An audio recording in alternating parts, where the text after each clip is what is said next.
আমাকে কখনো জীবিত রাখতো না, রাজ্যাভিষেকও করুণ পরিণতি করতো। প্রশ্ন হলো 5ই আগস্ট কেন হতে হলো? এদিকে ধানমন্ডি 32 নম্বরে ভাঙচুর অগ্নিসংযোগের পর আওয়ামী লীগ সভানেত্রী শেখ হাসিনার বাসভবন সুধা সদনে আগুন দেওয়া হয়েছে। চলেছে ভাঙচুর। ধ্বংসস্তূপে পরিণত হয়েছে ধানমন্ডি 32 নম্বরে শেখ মুজিবুর রহমানের বাড়ি। সকালেও 32 নম্বরের বাড়ি ভাঙা চলছে। এবার নতুন আরেক ঘোষণা দিচ্ছেন, পিনাকি দিচ্ছেন এক ধরনের ঘোষণা, বৈষম্য বিরোধী জাতীয় নাগরিক কমিটি তারা দিচ্ছে আরেক ধরনের ঘোষণা। তবে দুইটা ঘোষণাই আওয়ামী লীগের জন্য অবশিষ্ট যা আছে সম্ভবত আর কোনো কিছু থাকবে না। আমরা আমাদের হাতুড়ি, তারপরে কুড়াল, এগুলো সব নিয়ে আসছি। এই 32 নাম্বার আর এই বাংলার মাটিতে থাকবে না। স্বামী স্ত্রী সহবাস করলে মজা, এগুলি মজা, কিন্তু 32-এর একটা ইট ভাঙলে যে কি মজা, যে না ভাঙছে সেই মজা পায় নাই। সম্মানিত দর্শক মণ্ডলী, আপনারা সকলেই দেখেছেন যে ছাত্র জনতার তাণ্ডবে শেখ পরিবারের শেষ স্মৃতিচিহ্ন ধানমন্ডির 32 নং বাড়ি একেবারে ভেঙে চুরে চূর্ণ বিচূর্ণ হয়ে গিয়েছে। কেননা এই তাণ্ডবের পিছনে মূল কারণ ছিল 16 বছরে পুষে রাখা কষ্ট ও ক্ষোভের বহিঃপ্রকাশ। এছাড়াও রাজনীতির মাঠের বিভিন্ন প্রকার আপডেট নিউজ নিয়ে আজকের ভিডিওতে থাকছে বিস্তারিত প্রতিবেদন। তাই আজকের এই ভিডিওটি সব মিলিয়ে অত্যন্ত গুরুত্বপূর্ণ হতে যাচ্ছে। 1 সেকেন্ড না টেনে ধৈর্য সহকারে পুরো ভিডিওটি দেখার জন্য আহ্বান করছি। আর একটি ছোট্ট রিকোয়েস্ট করছি, তা হলো যদি আপনি আমাদের এই চ্যানেলের নতুন দর্শক হয়ে থাকেন, অবশ্যই আমাদের এই চ্যানেলটি সাবস্ক্রাইব করে একটি লাইক দিয়ে পাশে থাকা বেল বাটনটি অন করে দিবেন। তার কথা নয়, চলুন সরাসরি আমরা ভিডিওতে চলে যাই। মুক্তিযোদ্ধাদের নাতিপুতিরাও পাবে না, তাহলে কি রাজাকারের নাতিপুতিরা পাবে?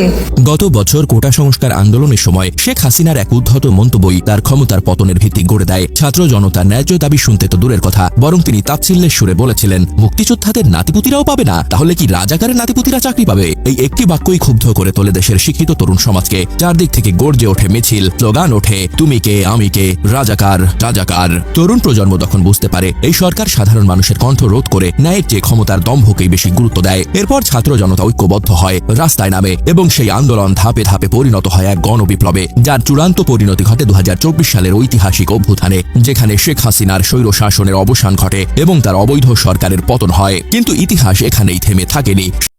আমরা ঐতিহ্য নিয়ে বেশি কথা বলতে চাই। এটা তো ঐতিহ্য ছিল। 32 নম্বর ধানমন্ডির বাড়িটা কি ছিল? সাংস্কৃতিক কেন্দ্র ছিল। ভারত এবং বাংলাদেশের যে কালচারাল সেন্টার, সেই কালচারাল সেন্টারটাকে পুড়িয়ে দেওয়া হয়েছে। দিল্লির আগ্রাসনের দিন শেষ, ভারতীয় দাসত্বের চিহ্নমুক্ত হচ্ছে নতুন বাংলাদেশ।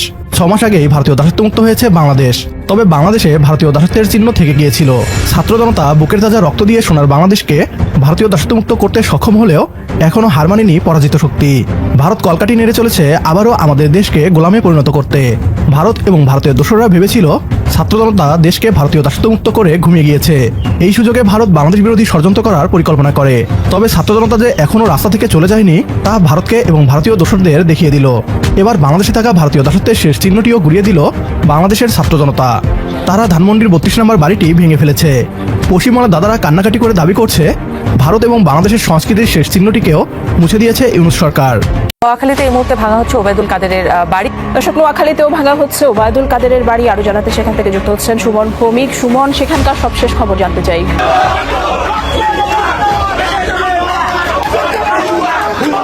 তো আসলে আপনারা কি করছেন এখানে? আমরা কি করছি, আমরা আসছি ওবায়দুল কাদের বাড়ি ভাঙার জন্য। তো এখন আসছি আমরা বাড়ি ভেঙে মানুষের সিম্পাথি নেওয়ার ট্রাই করতেছে, লাভ নাই। সিম্পাথি নেওয়ার লাভ নাই। আবার বলতেছে কি আমি আর রেহানা বাইচা ছিলাম, এটাই আমাদের দোষ। বাংলাদেশের মানুষের সবচেয়ে বড় এটাই তো দোষ ছিল পাকিস্তানিদের, যারা মারছে ওদেরকে, যেহেতু দুইজনকে বাঁচায় রাখছে। এই ওদেরকে বাঁচায় রাখার জন্যই তো 16 বছর আমাদেরকে মাসুল দিতে হয়েছে। যে ওরা তখন দুজন বাইচা ছিল, এই 16 বছর ধরে আমাদেরকে মাসুল দিতে হয়েছে। ওরা তো বাপের সাথে 2 মেয়েও মেরে ফেলা উচিত ছিল। বাপ যে দেশে দুর্ভিক্ষ ফালায়া দেশের মানুষদেরকে মানে খারাপভাবে ফালায়া দেশ নিজে বিলাসীভাবে থাকতো এই বাসায়। আর মেয়ে বাপ মরার পর মেয়ে এই যে 16 বছর, বাপ বাইচা থাকলে বাপ নিজেও বলতো যে আমার থেকে আমার মায়া দেখে বেশি শয়তান। বাপ বাইচা থাকলে বাপ মা একসাথে করতো। ঠিক আছে, বলে রাখে আওয়ামী লীগ যতই চেষ্টা করো, যতই ছাত্রলীগ যারা বাংলাদেশে আসো, আওয়ামী লীগের ছাত্রলীগ লুকায় আসো, যতই চেষ্টা করো, যতই ভয় দেখানো ট্রাই করো, বাংলাদেশের মানুষ ভয় পাবে না। তোমরা সাহস থাকলে রাজপথে নাইমা দেখাও। লুকায় বলিও না, লুকায় না, সামনে আইসা হুমকি দাও। বাংলাদেশের মানুষকে হুমকি দেওয়া বলো। বড় শক্তিশালী হলো জনগণ, জনগণের উপরে আর কেউ শক্তিশালী নেই আমি মনে করি। একটা প্রসঙ্গ বললেন যে কেন দুজনকে বাঁচিয়ে রাখা হয়েছিল। আপনি হয়তোবা ইতিহাস জানেন এরকম যে যখন হিটলার ইহুদি নিধন করছিলেন, তিনি কিছু ইহুদি বাঁচিয়ে রেখেছিলেন এবং তিনি বলেছিলেন যে ইহুদি যে আসলে কত নিকৃষ্ট এবং খারাপ সেটা পরবর্তী প্রজন্ম দেখতে পারবে। তো আসলে শেখ হাসিনা এবং রেহানাকে এটার ক্ষেত্রে যে আপনি যেটা বলছেন সেটাও পয়েন্ট। মহান মহান আল্লাহ মনে হয় এটার জন্য ওদের দুইজনকে বাঁচায় রাখছে, যে ওদেরকে দেখানোর জন্য যে তোরা তো শেখ মুজিবের দুঃশাসন দেখোস না, ওর মেয়ের দুঃশাসন দেখ, ওর মেয়ে কতটা স্বৈরা শাসক, বাপ যেরকম ছিল মহান আল্লাহ তাআলা তার মেয়েদেরকেও দেখাই দিছে যে শেখ মুজিবের পরবর্তী প্রজন্ম দেখুক যে তার মেয়ে কতটা খারাপ। এই জন্য বাঁচে হিটলারের সাথে এই প্রধানমন্ত্রী শেখ হাসিনার সাবেক পুরা মিলছে। হিটলার যেরকম বলছে যে আমি ইহুদিদেরকে বাঁচায় রাখবো, যেন সবাই দেখুক যে তারা কতটা, হ্যাঁ আমি কেন তাদেরকে হত্যায় মেতেছিলাম, এই ঠিক শেখ মুজিবের এখানে আল্লাহ তাআলা ওদেরকে বাঁচায় রাখছে। আরেকটা কথা, তোরে আল্লাহ বাঁচায় রাখছে এর মানে না যে তুই বাঁচা থাকবি, তুই এই দেশে তোর মৃত্যু না হলে আল্লাহ তোর করুণ মৃত্যু যেন দেখ, ফেরাউনের থেকেও তোর খারাপ মৃত্যু হবে। পুরা পৃথিবী দেখবে যে একজন স্বৈরশাসকের কি ভয়ঙ্কর মৃত্যু। আল্লাহ তুমি ওকে এমন মৃত্যু দাও, জীবিত অবস্থায় মৃত্যু দাও ফেরাউনের মতো, যে ফেরাউন যেরকম মিউজিয়ামে ফেরাউনের যেমন মিউজিয়ামে আছে, শেখ হাসিনাকে ওইভাবে রাখো যেন পুরো জাতি ওকে দেখতে পারে যে কত খারাপ ভাবে তার মৃত্যু হতে পারে। তুই বাইচা আসুস মনে করিস না, আল্লাহ তোকে আল্লাহ তোকে খুশি হয়ে বাঁচায় রাখছে মনে করিস না, আল্লাহ দেখতাছে। বেরিয়ে এসেছে শিবলিঙ্গের একটি মূর্তি, যা সোশ্যাল মিডিয়ায় ছড়িয়ে পড়েছে।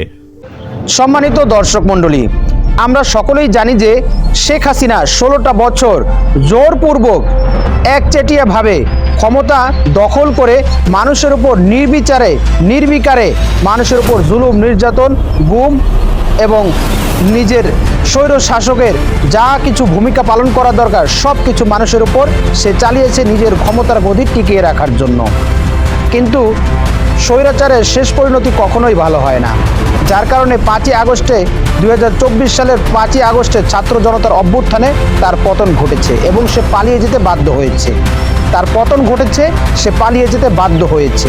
সে পদত্যাগের কোনো প্রশ্ন না, এখানে পদত্যাগের কোনো প্রশ্নই হতে পারে না। যাকে জাতি বসাতে পারে তাকে জাতি বর্জনও করতে পারে, আর জাতি যাকে বর্জন করে তার পদত্যাগের এখানে কোনো প্রশ্নই আসে না।